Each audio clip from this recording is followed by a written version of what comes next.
Welcome to People Doing Good for Others.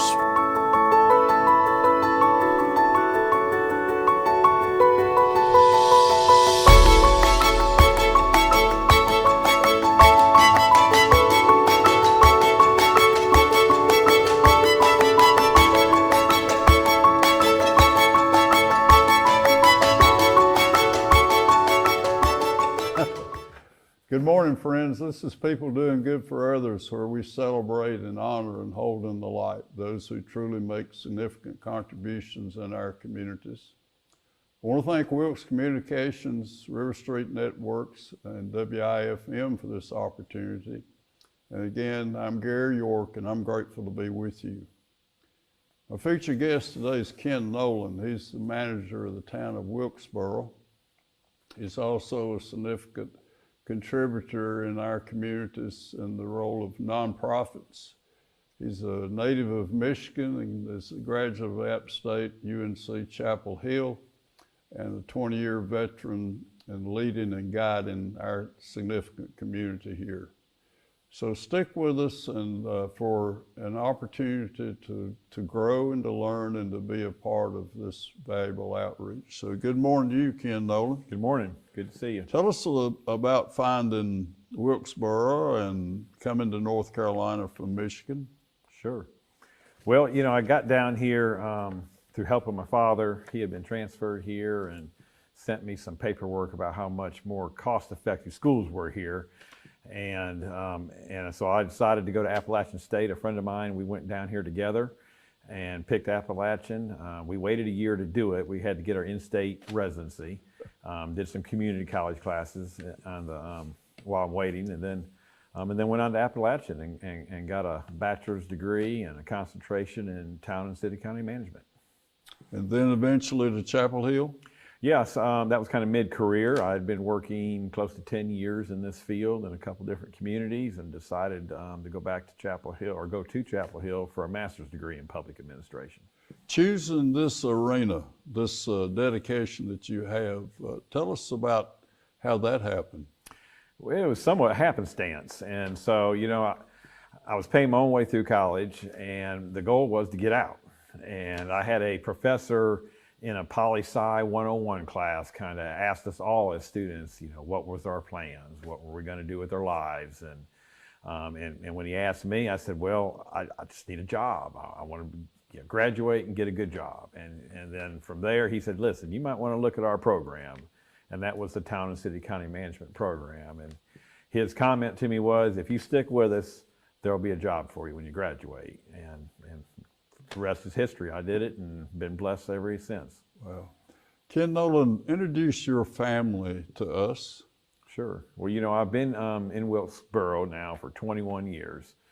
My wife and I came here directly from grad school. Mary Jane's her name. She's actually a fairly local person from Wilkes County. I met her in Hickory years ago, and we've got two wonderful children, both college age now. One starting her college career at UNCW in another week, and my older daughter Caitlin will be going back to Appalachian State in her senior year. And Caitlin, I have met her a couple of times, and she has a job, and I was so interested, and I know how important she is. Tell us what she's doing in this kind of gray period, if you will. Right. Well, you know, college is expensive, and I can pay to get the children through college, but that's about it. And so they have to help out too. And so she's chose to work. She works at Food Line near our home, and she does the Food Line to Go program, where you call in your orders, she bags them, preps them, and then delivers them to your car. And she really enjoys it. It keeps her busy. I guarantee she's a key performer there. Oh, she does well, and I think they're not necessarily looking forward to her leaving next week, but she's heading back to school because she's got greater plans. And Stephanie is significantly involved in the Wilkes Central Yearbook. How I met her. That's right. You know, she was editor for her junior and senior year, and done a great job with that. And she is now going to UNCW for studio art. Is her major. Studio art. Yes. Ken Noland, we want to talk about the town of Wilkesboro, the pandemic, and what does a town manager do? So, the town manager, I try to facilitate a lot of processes. So on a day-to-day basis, my job is to implement the city council's policies and strategies. So they develop them through retreats. We have goals and objectives, and it's my job to implement those. And I do it through all of our different functions, the police, the fire, parks and rec, public works, those type of activities. So that's kind of what I normally do. In this type of situation, what we find ourselves in today with the COVID-19 virus, the pandemic, I work very closely with my counterparts, the other managers in this county, the county manager, John Yates, North Wilkesboro manager, Wilson Hooper, to help our leaders, our elected officials, have the information they need to make difficult decisions on how to manage the process that we're going through. So let's go back to those departments and give us some idea of how many folks serve, and again, police and Sure. fire, and do that. Just get a little deeper in that, if you will. Yeah, so overall, we have about 100 full-time employees, close to 50 part-time employees. A lot of those part-time employees work in the fire services. We only have, I believe, 4 full-time employees in the fire department, but we have close to 40 part-time people who come out on call. Right. Police department, about 21, 22 sworn officers, a few others that are in the department for support, so about 25 people there. The bulk of our crews then are split up between the water plant, the sewer plant, and public works, which kind of your catch-all department. They work on streets, garbage, recycling, construction activities, fixing sinkholes. They're working on a sinkhole we just found about 20 minutes ago. And they're trying to develop plans of how we're going to manage that. Is before that it gets kind worse. of a repetitive appearance, sinkholes? Does that happen a lot? Over the last several years, we have been finding more of them, and I think we've had some significant rain events. The weather patterns are changing, where you don't have average rain, you have heavy rains and things like that, and those quick events like that create pressures on your infrastructure, and then they show sometime later. And just so, I can't say when this sinkhole started, but it showed today. I'm a big fan of your community garden. Sure. And I had the opportunity to be in another community, and I noticed that the raised beds are on the ground, and yours are up to where seniors don't have to bend over. Yes. Tell us about that. I was so interested. Sure. Well, it's a great community process. So we have about an acre of property. It's carved up into about approximately 50 plots, individual plots. And then some of those plots are raised in the air, kind of put in a tub-like fashion. Up at waist level, so you can just walk right up to them. And those are reserved for people who have a condition that would be more attentive to them. And it's a great process. So we'll over the course of a year, we'll average 4,000 to 5,000 pounds of produce come out of that garden from all the different participants. What do we do with it? Well, most people take it home and enjoy it themselves. Okay. But our master gardeners, kind of our team behind the scenes that help operate the garden and provide support for gardeners, their plots are used to provide food for Samaritan's Kitchen. And so they give a significant amount of food in Samaritan's Kitchen. And that's the fresh master produce. gardeners. Yes. Yeah. Wow. So yeah, it's a good community event. Anybody can have a plot. You don't have to be part of Wilkesboro. Wilkesboro gets first dibs, but Wilkesboro residents, but anybody can have one. Those who can't afford the fee is $20. We've got a program to waive the fee under certain circumstances. We don't want anybody to be left out. Wow. So that's at Cub Creek? It's at Cub Creek Park, kind of a jewel around here. Lots of great activities that park has available for the public. And during this pandemic we find ourselves in, that park has seen a lot of traffic, and we're blessed to have it and glad people are using it. Ken Noland is the manager of Wilkesboro. I'm intrigued by the innovative things that your community is doing. Do you spend a lot of time with other managers and retreats to learn the things that others are doing to kind of pull together? How does that happen? Well, it happens through organized events and then a lot of informal events as well. So yeah, the city managers throughout the state, city and county managers, we meet formally in different programming opportunities for training events and so forth to better our career, be prepared for things that happen. And then in those, of course, a lot of networking goes on. There's no reason to recreate the wheel. So if somebody's went through the same issue you have, it's a great sounding board to get advice. And so we do that a lot. The Appalachian managers, we're a very large group. We have an alumni association of a couple hundred managers. Oh my goodness. And we meet regularly, and then we also provide internships for students coming out of college to get them prepared for the same career. And then once those students start their career, they have access to all of us managers. So we try to mentor and be peers for them. Do you do internships? Folks coming out of college will spend time with us here in Wilkesboro? We do. Primarily, we do people mid-master's degree program. We generally don't take undergraduates, but we do at times, depending on the specific need. But Wilkesboro will have, over the course of any year, 3 to 4 interns that we bring in for various periods, some 8 to 10 weeks, some a little bit longer. Currently, we have a program, it's called Lead for North Carolina. It's through the School of Government at UNC Chapel Hill, and we have a fellow working for us, and he'll be with us 1 year. And this program is to introduce recent college graduates to public service. And so over this next year, we'll be doing that with that intern, fellow, I should say. And then out of that, we hope he chooses this as a career path and gets an MPA at the school of his choice. Wow.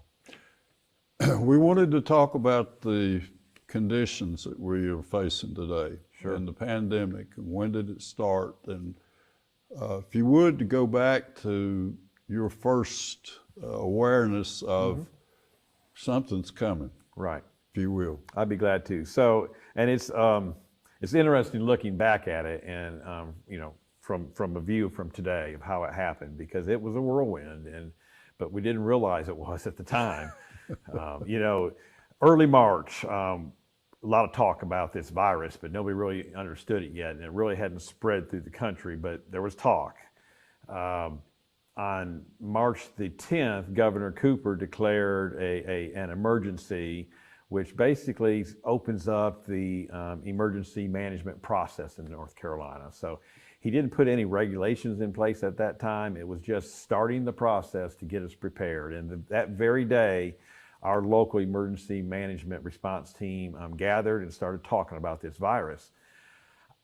Looking back on it, I think we were somewhat naive of what this virus was going to entail. Disbelief, maybe? We've never faced something like this. There's no playbook, rule book. Right, okay. So that was on March the 10th, March 11th. On March 11th in the evening, I'm sitting in my easy chair about 8:30 watching the ACC basketball tournament. And Carolina playing Syracuse, good game. Carolina was winning. I'm a Tar Heel fan. But then the announcer came across and said, the ACC has just determined that fans will not be a part of any more of the games. And, it's just, I felt a lump in my chest, because I knew at that point that when you cancel something like that, say fans can't go to an ACC tournament, something's up. And so I immediately contacted my counterpart, the county manager, and I contacted the director of operations for Merle Fest, because I knew that we were going to have to deal with this. I didn't know how to deal with it, but I knew we had to talk. And so we gathered the very next morning. While we were gathering, the ACC then announced that the event was over. They canceled it. And so here we are 6 weeks out from a festival that brings an attendance of 80,000 people to our little community. and what were we going to do? And we made decisions, and in less than 48 hours from watching that ball game till midday Friday, the county, local governments called for a press conference and announced that we had declared a emergency declaration in Wilkes County, all entities working together on that, and that at that point we were banning all gatherings of 100 or more, which effectively shut down Merlefest. Very weighty decision. It was difficult. And so as the manager's role, we work with the elected officials to provide them the information they need to make these decisions. And so that was our job in this. And then the leaders, the mayors and the county chairman, had to make that call.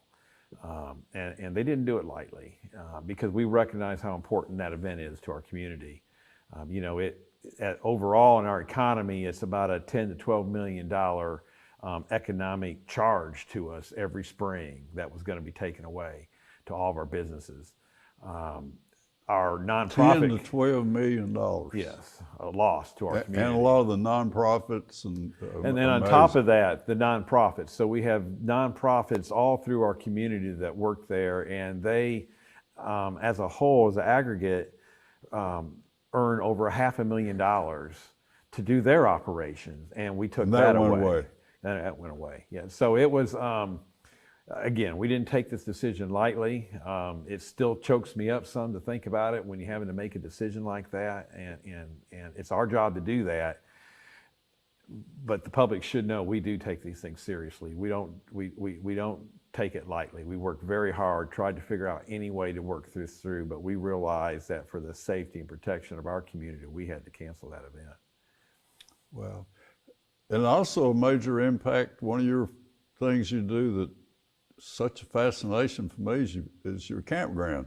Sure. And that income went away. Well, that's it. Yeah, the city had a direct loss. We generally net $70,000 to $80,000 a year on our campground that we use for special projects for the city. Yeah. In the past, it was used to raise a retirement fund for our volunteer firefighters, and we've developed a fund that is basically self-sufficient now. So we reallocated those funds to Parks and Rec. And this would have been our first year of allocation and to those programs, and we won't have it this year, but it was the right decision at the right time. Ken Noland is the manager of Wilkesboro. Just take over right there, if you will, some other things that we might not be aware that's happening as a result of the pandemic.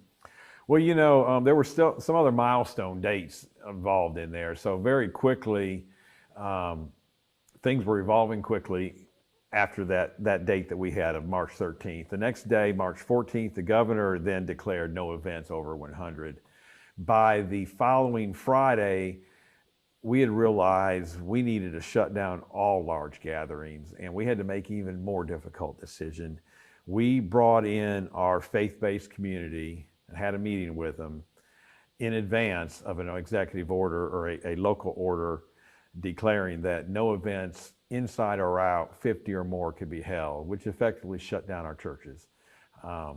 And that was a tough decision, and we wrestled with it difficultly, but we made that decision.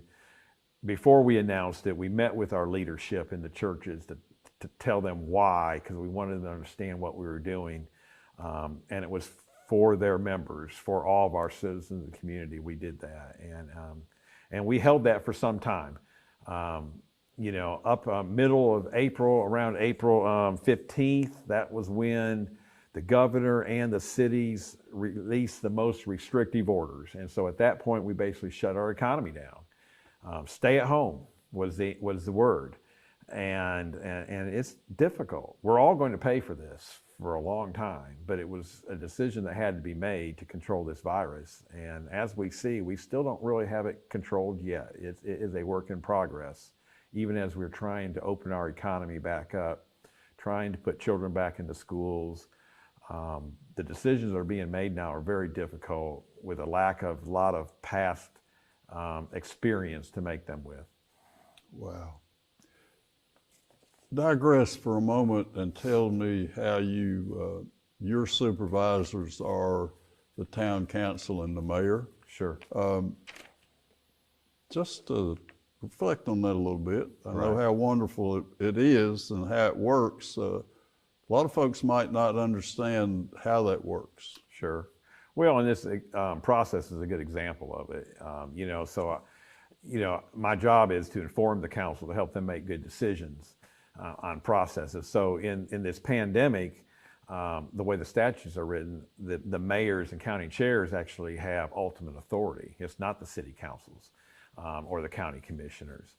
That's just the way it is. Say that again. The mayors and county chairmen have the ultimate authority. They're making these decisions on restrictions to the public or releasing restrictions, and then we inform our city councils of those decisions later. And a lot of that has to do with the timing. You have to make split-second calls, and you need a leader to be able to do that. And so when they were elected and took their oath, that was the responsibility they took on, was in these situations, they'd be called upon to make these decisions. Now, the mayor, my mayor in particular, Mayor Inscore, he's going to consult with his council so they understand what's going on. But at the end of the day, it's his decision, or the other mayor's decisions that have to be made. And I've been very pleased with our community leadership. We've all worked together on these, and for the most part, we've worked hand in hand on the decisions made to the public. In middle of April, May the 7th. On May the 7th, as a community, we determined we were at a point that we could align with the governor. And so we actually rescinded our local orders and then align them directly with the governor. So as the governor makes decisions for our state, we automatically implement them locally. And that was through guidance of our mayors, our city council, the county manager, county commission, and their representatives. So we work together at it. The managers, our job, we work at the pleasure of the councils or the county commissioners. And so it's our job to inform them, give them the information they can have to make good decisions. If we don't do that, then they'll have to find another manager to do that job. And that's the way this business works as party to it. So. Ken Noland, you've been here 21 years. You significantly have been involved in the Terrific Kids program. Yes. And of course, right now that's asleep. That's not alive as it was. And so are there, as you reflect on, say, the police department, is there significant change there? Anything that we would glean from you talking about your police? Well, the police and all of our departments are facing it. So as kids go back to school, there's going to be different for them. So we've got children going to school part-time, basically. And so a lot of times they're going to be at home. And so we looked yesterday at our census of our employees. How many employees are going to be affected by this? And 25 of my 100 full-time employees have children 10 or under. They're going to be directly affected. So the question is how does the town continue operations? How do we make sure that employee has coverage for his children when they're not in school? And we work together to make that happen. And so, the school board has to make tough decisions about how to implement a school year, but then the trickle down of that throughout our community is enormous. And so as an example, in the police department, 11 of my sworn officers have children that are under 10. So we will have to make sure that we develop work schedules that accommodate their need, because we don't want an 8-year-old at home by themselves. And it hasn't shown that daycare has been able to ramp up to manage this. There's a lot of liability and hesitation to put children or others in tight settings. And so we're learning every day, and decisions are being made based on this. Fire department, most of them are dependent children at home is the biggest challenge we have, Ken Noland? We have, but there are others. And so as response to the pandemic, we've had to change emergency response procedures. And we did those early on. So currently, for what we call emergency response situations where you have a first out call, maybe it's a car accident, or you have somebody call from home and say, I think somebody's had a heart attack, whatever that is, somebody has to respond. And so normally our first responders would do that. But because of the pandemic, we got to make sure that we have staff available that's not compromised. Not compromised, because if they have been in contact with somebody, we got to quarantine them. And we may have to quarantine others that are in contact with them. So we're having to separate the functions of these responsibilities. So currently, EMS has taken on the first call out responsibility. And we've been blessed that we haven't had to put many people in quarantine to lose that function. But if too many of our EMS employees had to go through some type of quarantine process or came down with the virus, then we would shift to a different department to provide that same service. So a service that we were doing, we're not doing right now, not because we don't want to, but we got to protect the ability to do it under extreme circumstances. So there is a lot that goes on behind the scenes that the public never even realizes in trying to provide good help for the public. Morale, community involvement, you sense a tightening, people working together, or this is a reality, and it is. And we need to work together. Give us a little idea how I know that's working. When you put restrictions on the public, people aren't happy. Nobody likes to be told what to do. And so we're in that phase right now. We're telling people what to do. We're telling people right now to wear a mask, to wash your hands, to socially distance. Those seem like simple things, but some people don't think they should have to listen to those directives.